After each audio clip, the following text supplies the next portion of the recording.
Le président sud-africain Cyril Ramaphosa a accueilli les dignitaires et les délégués du monde entier dans son discours d'ouverture de la réunion des ministres des Finances du G20 au Cap.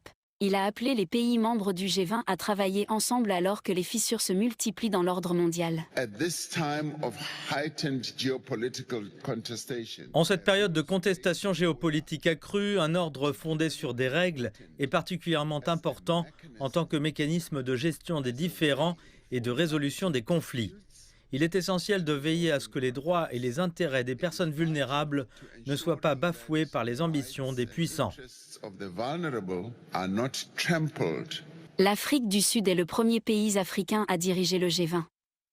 Monsieur Ramaphosa a souligné que la coopération multilatérale était le seul moyen de surmonter les défis liés à l'augmentation du fardeau de la dette, à la croissance lente et inégale, à la pauvreté et aux inégalités bien ancrées, ainsi qu'à la menace existentielle du changement climatique. Nous n'agissons pas assez rapidement ni avec assez d'audace pour relever ces défis mondiaux. Nous devons collectivement viser un changement radical dans nos efforts pour améliorer la vie de tous nos concitoyens et protéger les générations futures. L'absence des ministres des Finances de certaines des plus grandes économies du G20 pourrait rendre difficile l'obtention d'un consensus sur les questions exposées par l'Afrique du Sud.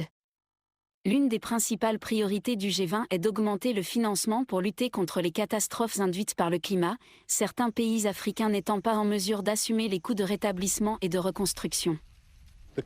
Le défi climatique et le défi du développement sont tellement liés qu'il est impossible de parler de croissance et de pauvreté sans aborder la question du climat. Mais je pense qu'il faut l'envisager de manière holistique.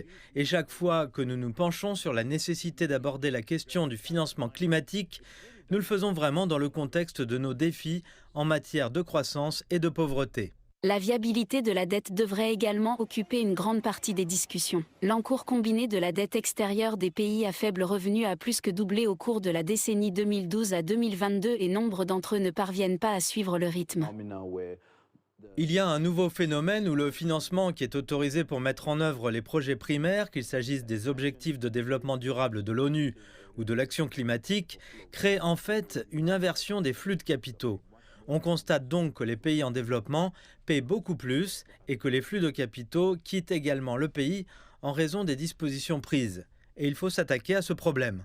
Le volet financier du G20 a, par le passé, apporté de la stabilité à l'économie mondiale en temps de crise.